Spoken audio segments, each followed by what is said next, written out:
നബിയുടെ ഭാര്യമാരിൽ ഏക കന്യകയും സുന്ദരിയും തീരെ ചെറുപ്പവുമായിരുന്നു ആയിഷ റളിയല്ലാഹു അൻഹ. മഹദി ഒരിക്കൽ പറയുകയുണ്ടായി, ജീവിതത്തിൽ എനിക്ക് അസൂയ തോന്നിയത് ഒരേ ഒരാളോട് മാത്രമാണ്. ആരോടാണെന്നല്ലേ? അതെ, നബിയുടെ ആദ്യ ഭാര്യയായ ഖദീജ റളിയല്ലാഹു അൻഹയോട്. ആയിഷ ബീവി പറയാണ്, സത്യത്തിൽ ഞാൻ അവരെ കണ്ടിട്ട് പോലുമില്ല. നബി എപ്പോഴും അവരെ പുകഴ്ത്തി സംസാരിക്കും. സത്യം പറഞ്ഞ ആ സമയത്ത് എനിക്ക് അവരോട് വളരെയധികം അസൂയ തോന്നും. നബിക്ക് അത്രമേൽ ഇഷ്ടമായിരുന്നു അവരെ. ഒരിക്കൽ ആയിഷ ബീവി ചോദിച്ചു, എന്തിനാ നബിയെ ആ വൃദ്ധയായ ഖദീജയെ എപ്പോഴും ഓർക്കുന്നത്?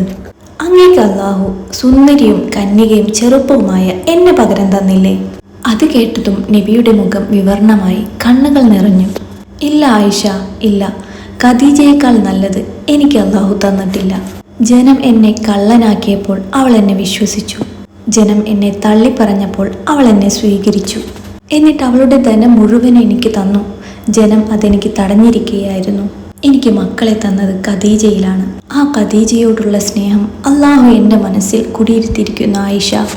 മക്കയിലെ കോടീശ്വരിയും സുന്ദരിയുമായിരുന്നു ഖദീജ ബീവി. നബി അവരെ വിവാഹം ചെയ്യും മുമ്പ് ബീവി 2 വിവാഹം കഴിച്ചിട്ടുണ്ട്. ഭർത്താക്കന്മാരിൽ ഒരാൾ രോഗം വന്നും മറ്റൊരാൾ ഗോത്രങ്ങൾ തമ്മിലുള്ള യുദ്ധത്തിലും മരിച്ചു. രണ്ടിലും ഓരോ ആൺമക്കൾ. അവർ 2 പേരും പിന്നീട് ഇസ്ലാം മതം സ്വീകരിച്ചു. ബീവിയുടെ പിതാവ് മക്കയിലെ വലിയ ബിസിനസ്സുകാരനായിരുന്നു. മാത്രമല്ല ബീവിയും കച്ചവടത്തിൽ മികവ് പുലർത്തി. തന്റെ പിതാവും ഭർത്താവും മരിച്ചതോടെ ഏകയായ ബീവിയോട് പലരും വിവാഹാഭ്യർത്ഥനവുമായി മുൻപോട്ട് വന്നു. പക്ഷേ ആ സമയത്ത് എല്ലാം ബീവി നിരസിച്ചിരുന്നു. വളരെ ദൂരേക്ക് പോകുന്ന കച്ചവട സംഘത്തെ നയിക്കാൻ ഒരു പുരുഷനെ ഏൽപ്പിക്കാറായിരുന്നു ബീവിയുടെ പതിവ്. കൂടെ ബീവിയുടെ പ്രിയ വേലക്കാരി മൈസറയും കൂട്ടരും ഉണ്ടാകും. എന്തെങ്കിലും തട്ടിപ്പ് നടത്തിയാൽ ഉടനെ അവർ ആ വിവരം ബീവിയെ അറിയിക്കും. അങ്ങനെ സത്യസന്ധത ഉള്ളവരെ കിട്ടാഞ്ഞിട്ട് ബീവി വിഷമിച്ച സമയത്താണ് തമാശക്ക് പോലും കളവ് പറയാത്ത മക്കക്കാർ അൽ അമീൻ എന്ന് വിശ്വസിക്കുന്ന മുഹമ്മദിനെ പറ്റി ബീവി കേൾക്കുന്നത്. ബീവി ഉടനെ മുഹമ്മദിനെ കച്ചവടം ചെയ്യാൻ ഏൽപ്പിക്കുകയാണ്. ശമ്പളവും വാങ്ങി മുഹമ്മദ് പോയ ശേഷം മൈസറ പറഞ്ഞു, ബീവി, മുഹമ്മദ് ഒരു അത്ഭുതമാണ്. അയാൾ സാധാരണ ആൾക്കാർ ചെയ്യുന്ന പോലെ നമ്മുടെ സാധനങ്ങളുടെ കുറവുകൾ മറച്ചു വെച്ചിട്ടില്ല. എല്ലാം തുറന്നു പറഞ്ഞിട്ടാണ് വിറ്റത്. എന്നിട്ട് പോലും ജനം എല്ലാം വാങ്ങി, ഒന്നും ബാക്കിയില്ല. ബീവിക്ക് സന്തോഷമായി. എന്നിട്ട് മൈസറ വീണ്ടും പറയുകയാണ്, ഒരു സംഭവമുണ്ടായി. മുഹമ്മദ് ഒരു മരത്തിനടിയിൽ വിശ്രമിക്കുമ്പോൾ ഒരു ജൂത പണ്ഡിതൻ എന്നോട് ചോദിച്ചു, ആ മനുഷ്യൻ അനാഥനാണോ എന്ന്. അതേ എന്ന് ഞാൻ ഉത്തരം പറഞ്ഞപ്പോൾ അയാൾ എന്നോട് പറയുകയാണ്, മക്ക പർവ്വതനിരകളിൽ നിന്നും ഒരു നിരക്ഷരനായ അഥവാ എഴുത്തും വായനയും അറിയാത്ത ദൈവദൂതൻ വരാൻ സമയമായിട്ടുണ്ട്. ഇദ്ദേഹത്തിൽ ഞാൻ ചില ലക്ഷണങ്ങൾ കാണുന്നു. അങ്ങനെ മുഹമ്മദിനെ പറ്റി കേട്ട കാര്യങ്ങളും നേരിൽ കണ്ടപ്പോൾ മനസ്സിലായ സ്വഭാവശുദ്ധിയും കാരണം ബീവിയുടെ മനസ്സിൽ മുഹമ്മദ് സ്ഥാനം പിടിച്ചു. ആ സമയത്ത് ബീവിക്ക് പ്രായം 40, മുഹമ്മദിന് 25. അറബ് ആചാരത്തിൽ വയസ്സൊരു പ്രശ്നമല്ല. അങ്ങനെ ബീവിയുടെ വിവാഹാലോചനയുമായി ദൂതന്മാർ മുഹമ്മദിനെ കണ്ടു. ആ വിവാഹം നടന്നു. വിവാഹരാത്രിയിൽ അബൂജഹലും പ്രമാണിമാരും പറഞ്ഞു, അനാഥനും പണവുമില്ലാത്തവനുമായ മുഹമ്മദിനെ മാത്രമേ ഖദീജക്ക് കിട്ടിയുള്ളൂ. ഇതറിഞ്ഞ ബീവി അവരെയെല്ലാം ഒരു സദ്യക്ക് വിളിച്ചു.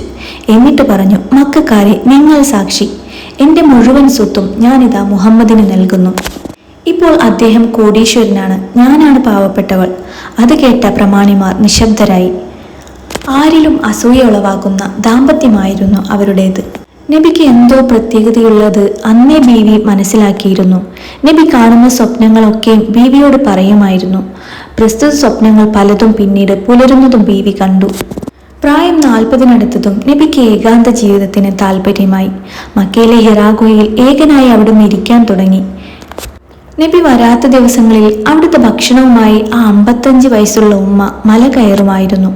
സഹായത്തിന് പോലും അവർ ആരെയും കൂട്ടിയില്ല. അതിനു പറഞ്ഞ കാരണങ്ങൾ, എൻ്റെ ഭർത്താവിന് ഞാൻ തന്നെ ഭക്ഷണം കൊടുക്കണം എന്നായിരുന്നു. ഇന്ന് പടവുകൾ ഉണ്ടായിട്ടും മല കയറാൻ ആരോഗ്യമുള്ളവർക്ക് പോലും 1 മണിക്കൂർ തന്നെ വേണം. അപ്പോൾ ആ ഉമ്മ എത്രമാത്രം കഷ്ടപ്പെട്ട് കാണും, എത്രമാത്രം അവർ നബിയെ സ്നേഹിച്ചു കാണും. ഒരു നാൾ റമളാൻ മാസം നബിക്ക് മുമ്പിൽ ജിബ്രീൽ മലക്ക് പ്രത്യക്ഷപ്പെട്ടു. എന്നിട്ട്, വായിക്കുക, എനിക്ക് വായിക്കാൻ അറിയില്ല എന്ന് നബി മറുപടി പറഞ്ഞു. മലക്ക് നബിയെ ആലിംഗനം ചെയ്യുകയാണ്. എന്നിട്ട് വീണ്ടും ആവർത്തിക്കുകയാണ്, ഞാൻ എന്താണ് വായിക്കേണ്ടത്? വായിക്കുക, സൃഷ്ടിച്ചവനായ നിന്റെ രക്ഷിതാവിന്റെ നാമത്തിൽ നീ വായിക്കുക. മനുഷ്യനെ അവൻ മൂടിപ്പിടിക്കുന്ന ഭ്രൂണത്തിൽ നിന്നും സൃഷ്ടിച്ചിരിക്കുന്നു. നീ വായിക്കുക, നിന്റെ രക്ഷിതാവ് ഏറ്റവും വലിയ ഔദാര്യവാനാകുന്നു. പേന കൊണ്ട് എഴുതാൻ പഠിപ്പിച്ചവൻ മനുഷ്യനെ അറിയാത്തത് അവൻ പഠിപ്പിച്ചിരിക്കുന്നു. ഉടനെ മലക്ക് അപ്രത്യക്ഷമായി. മേൽ പറഞ്ഞ വാക്കുകൾ നബിയുടെ ഹൃദയത്തിൽ പതിച്ചു. നബി പേടിച്ചു വീട്ടിലെത്തി. എന്നെ പുതപ്പിക്കൂ എന്ന് അദ്ദേഹം ബീവിയോട് പറഞ്ഞു. ബീവി ആകെ പരിഭ്രാന്തമായി. നബി സംഭവിച്ച കാര്യങ്ങളെല്ലാം ബീവിയോട് തുറന്നു പറയുകയാണ്. ഖുർആൻ കേൾപ്പിച്ചു. ബീവി ആശ്വസിപ്പിച്ചു. അങ്ങ് പേടിക്കരുത്, ഇത് മനുഷ്യവചനങ്ങളല്ല, അങ്ങയെ അള്ളാഹു കൈവിടില്ല. അങ്ങ് പാവങ്ങളെ സഹായിക്കുന്നു, നന്മകൾ മാത്രം ചെയ്യുന്നു. ബീവിയുടെ വാക്കുകൾ നബിക്കപ്പോൾ ആശ്വാസമേകി. നബി താൻ പ്രവാചകനായ കാര്യം ആദ്യം അറിയിക്കുന്നത് ഖദീജ ബീവിയെയാണ്. അപ്പോൾ തന്നെ ഖദീജ ബീവി നബിയിൽ വിശ്വസിച്ചു. അങ്ങനെ മുഹമ്മദ് നബിയിൽ വിശ്വസിച്ച ആദ്യത്തെ ആളായി മാറി. വിശ്വാസിയായി ബീവി മാറി. നബിക്ക് പിന്നീട് പരീക്ഷണങ്ങളായിരുന്നു, പീഡനങ്ങൾ, ബഹിഷ്കരണങ്ങൾ. 3 വർഷം ഒരു മലമുകളിൽ മക്കളുമായി നബിക്കൊപ്പം നേരാവണ്ണം ഭക്ഷണം കഴിക്കാനില്ലാതെ ഖദീജ ബീവി കഴിഞ്ഞു. എന്നിട്ട് ഒരിക്കൽ പോലും ബീവി പരാതിയോ പരിഭവമോ ഇഷ്ടക്കേടോ കാണിച്ചില്ല. പിന്നീട് ബഹിഷ്കരണം അവസാനിച്ചതും ബീവി രോഗം ബാധിച്ചു കിടപ്പിലായി. മരണസമയം അടുത്തിരുന്നു. കണ്ണീർ വാർത്ത നബിയോടായി അവർ പറഞ്ഞു, നബിയെ, അങ്ങേക്ക് അള്ളാഹു നല്ല ഭാര്യമാരെ തരട്ടെ.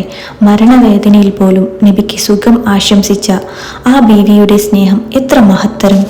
അന്ന് നബിയോടൊപ്പം ആ വീട്ടിൽ താമസിച്ചിരുന്ന ബാലനായ അലി പറയുന്നു, ഖദീജ ബീവി മരിച്ചതിനു ശേഷം എല്ലാ രാത്രിയും നബി ബീവിയെ ഓർത്ത് ഏങ്ങിക്കരയുമായിരുന്നു. പിന്നീട് നബിയുടെ ജീവിതത്തിൽ പല ഭാര്യമാരും കടന്നു വന്നു. അതിൽ ഒരേ ഒരു കന്യക മാത്രമേ ഉണ്ടായിരുന്നുള്ളൂ. അതാണ് ആയിഷ ബീവി റളിയല്ലാഹു അൻഹ. ബാക്കി എല്ലാവരും വിധവകളോ വിവാഹമോചിതരോ ആയിരുന്നു. പക്ഷേ അവർക്കാർക്കും ഖദീജയുടെ സ്ഥാനം നബിയുടെ മനസ്സിൽ കിട്ടിയിരുന്നില്ല. അങ്ങനെ വർഷങ്ങൾ കഴിഞ്ഞ് മക്ക കീഴടക്കാൻ എത്തിയ സമയം നബി തമ്പടിച്ചത് ഖദീജ ബീവിയുടെ ഖബറിനടുത്തായിരുന്നു. അത്രമേൽ ബീവിയുമായി ഹൃദയബന്ധമുണ്ടായിരുന്നു നബിക്ക്.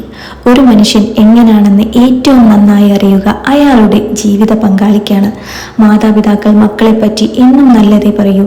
പക്ഷേ ഒരു ഭാര്യയെപ്പറ്റി അല്ലെങ്കിൽ ഭർത്താവിനെ പറ്റി അവരുടെ പങ്കാളി നല്ലത് പറഞ്ഞാൽ അതാണ് യഥാർത്ഥത്തിൽ അവർക്ക് കിട്ടാവുന്ന ഏറ്റവും നല്ല സർട്ടിഫിക്കറ്റ്. അതിനാൽ തന്നെ ഖദീജ ബീവി ഏറെ ഉന്നതയാണ്. പുണ്യ നബിയുടെ സ്നേഹം പൂർണ്ണമായി കിട്ടിയ ഭാര്യയാണ് അവര്. പക്ഷേ ഈ ഉമ്മയുടെ മഹത്വം നമ്മൾ തീരെ മനസ്സിലാക്കിയിട്ടില്ല. അർഹിക്കുന്ന പോലെ ഓർക്കപ്പെടാതെ ശ്രദ്ധിക്കപ്പെടാതെ ആ ഉമ്മ ഒരു ഭാഗത്ത് കിടക്കുന്നു. ഈ ഉമ്മയെ നമ്മൾ ആരും കാണാതെ പോകരുത്. ആരുമില്ലാതിരുന്ന നമ്മുടെ നബിക്ക് എല്ലാമായിരുന്ന ഈ ഉമ്മയെ നമ്മൾ ഒരു കാലത്തും മറക്കരുത്.